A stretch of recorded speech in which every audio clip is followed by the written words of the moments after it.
I was wondering if you would be able to answer some questions for a school project I'm doing. Sure. Okay, What We- kind of questions? about China. Interesting. Why? That is kind of funny, because we are here at the St. Regis in New York in the Orient Suite, so that's obviously why he came knocking on this door. It says Must be. Orient Suite. Must be. And here we thought he was trying to get us for our intelligence. Yeah. Oh well. Proceed. Would you be willing to introduce yourself and tell me what you do? Sure. My name's Laura Townsend. I work for Spectra Energy, which is a natural gas company, and I'm the Communications Services and Events Manager. And I'm Dominic Sack. I also work for Spectra Energy, and I am a general manager of communication services and events. So he's my boss, actually. And she's the best worker anybody can have. Oh, thank you, Dominic. Why don't, if he's going to ask us questions, why don't we move over into the sitting area? That'd be perfect. Feel more comfortable. Yeah. Okay. We kind of have a chat. Yeah. All right. Let's do it. Are you okay with that, Jeremy? Yes. Okay, let's do it. All right.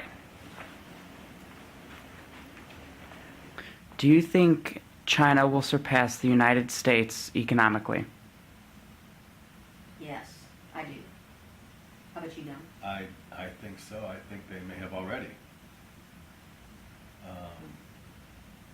Just because of the amount of goods and services that we are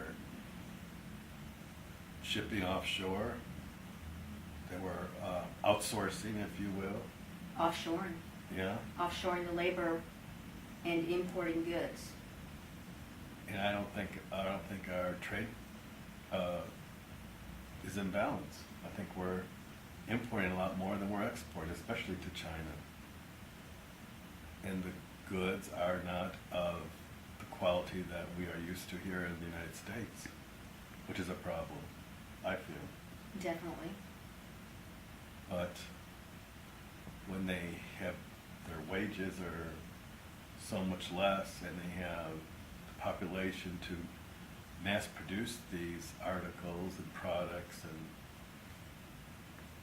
their cost per product is so low, and we import them, they export them to us here, and that's what we're selling instead of producing products right here made in the United States, which is a problem in our labor resources. And not only that, our budget here in the United States is so out of whack. We're in such debt. We borrow from daily from other countries. I think China is one of the biggest lenders to us. So until we can get our budget as a country balanced, and we get our market, our monetary market, Wall Street, back on track, and get our government back on track, the U.S. dollar, as you know, is in decline, so that doesn't help. So, and that affects world markets. The U.S. economy affects world markets. So I think the country will definitely, China will surpass our country, and I think very soon. I think it could happen in the next, 5 to 7 years, or sooner maybe. Unless we can fix our own deficits. I think we really have to get back to basics and just clean up our own house before we try to clean up everybody else's. And Well, I think our government, part of our challenge is with the spending, they need to learn how to spend money like it's their own money. And learn when you're on a budget, and sometimes drastic cuts are required, sacrifices need to be made. There's such a sense of entitlement of services in this country that doesn't help. And until we as Americans can make those sacrifices, be willing to get the country back on track, it's only going to continue to get worse. we're spoiled people. And we're an arrogant society. We're very arrogant. And I'm afraid it may never happen. Needs to. Hard choices need to be made. but it's difficult to find the people that are going to join together and focus positively, mutually accept and agreeable to do it. Absolutely. Because someone's going to lose out. Because right now the rich get richer. Hmm. The 1%ers get richer, and the 99% get poorer. If we were to get our budget under control and knowing that you can get such low wages in China, do you think we could get people to come back and get their goods made here? That's a tough one, because I think, because obviously all business here, you know, the profit is bottom line profit, so it's profitable. And in the U.S., we as a society kind of demand top dollar for our labor, and I think the other challenge is we have a whole new generation of people coming up that have a sense of entitlement and expect to come out of college making $100,000 a year, expect to be promoted every 5 or 6 months in a corporate position. It all goes back to that sense of entitlement. So it's trying to get those quality workers, people that are willing to work. I know there are companies out there, for instance, like a UPS or a FedEx, that are having challenges trying to get people to be delivery package drivers, because the majority of our society doesn't want to do manual physical hard labor. And who's going to do those jobs? That's the challenge. And it may be, I mean, simple, basic facts, I mean, just supply and demand or whatever, that we may continue to purchase certain goods and services from countries like China, but we don't have to import everything, i.e. our energy, our oil, our natural, our oil, you know, and number one. And if we could maybe produce some of those domestically, maybe it wouldn't be so out of balance. I don't know what the answer is, but it's like we are importing a whole lot more than what we're exporting.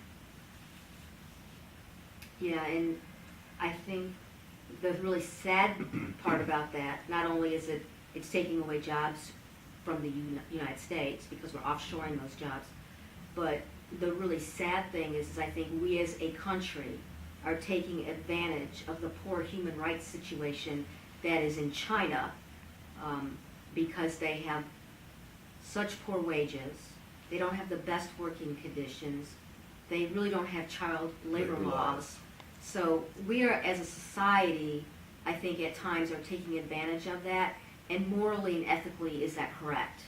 I personally don't think it is, but the dollar speaks higher than sometimes ethics. Just look at Wall Street on that. But, you know, I know there's the good fight out there to align and have better human rights in China. You hear a lot about that. How big of strides are we making? I don't know. But there's obviously still issues there.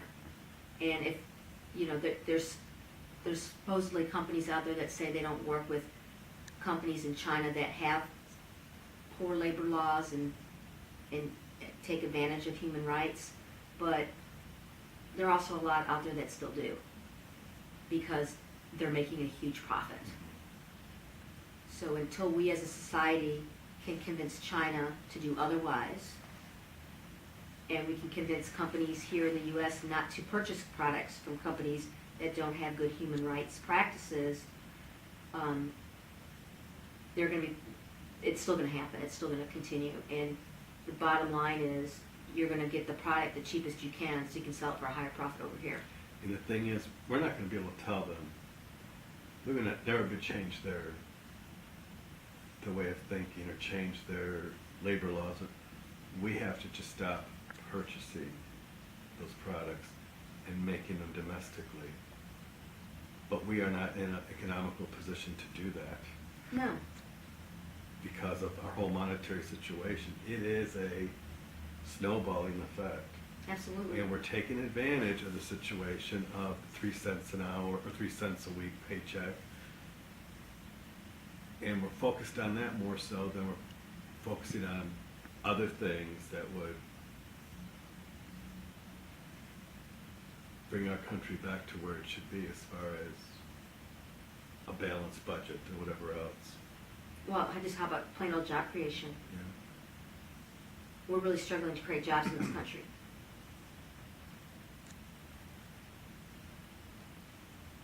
What about academically? Do you think China will surpass us academically?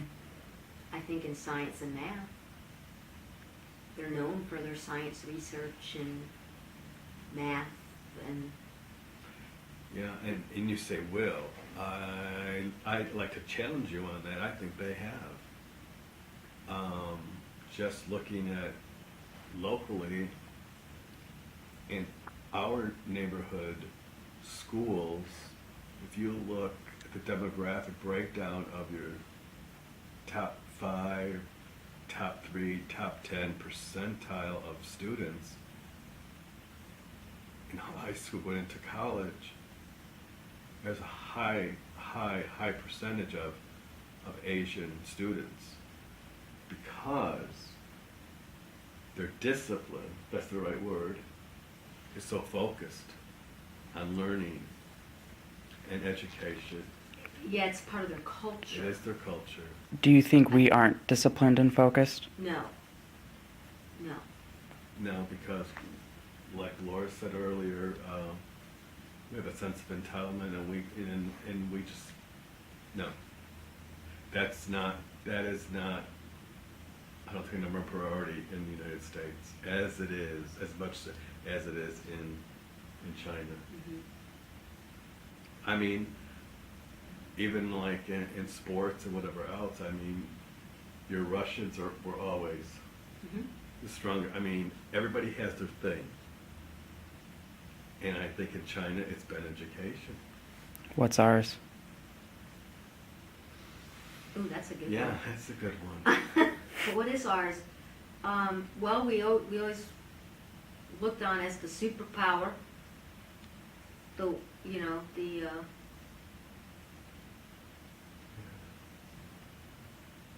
So if we lose the one thing we're good at, do you think we'll have a problem with being number 2?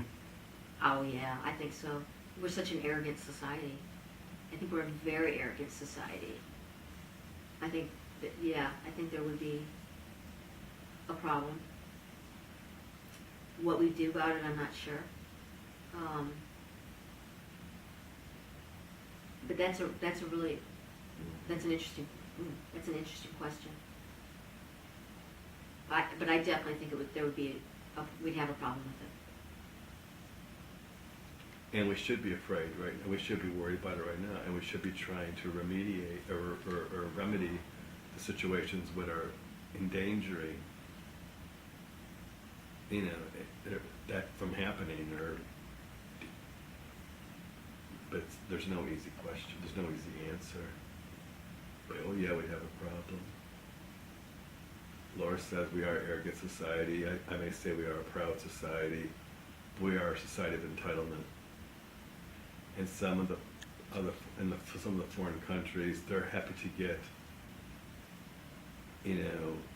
1 or 2 meals a day. And they're happy to get the 3-cent paycheck. That's right. Then coming out of college wanting a $70,000, $80,000, $90,000 starting salary in a corporation with the hopes of being the CEO in 10 years. Yeah, exactly. Don't know if that's answered your questions or not, but that's what's front and center in my mind on that. You say will surpass us in education. I think they have. Let's look at it a little bit as far as in the medical fields, the medical field and the medicines. The science research is the big one that I know they're leaders in. Yeah, and they have never lost their focus on the basics of natural medicine, Eastern The medicine, holistic type the medicine? holistic type medicine that our universities are now Embracing. embracing, Yeah, right? they are embracing it, you're right. I mean, I'm not saying that it's all acupuncture and all this. There's a hell of a lot more that's all involved in that, in the healing and pain management of Eastern medicine. We are embracing a lot more so.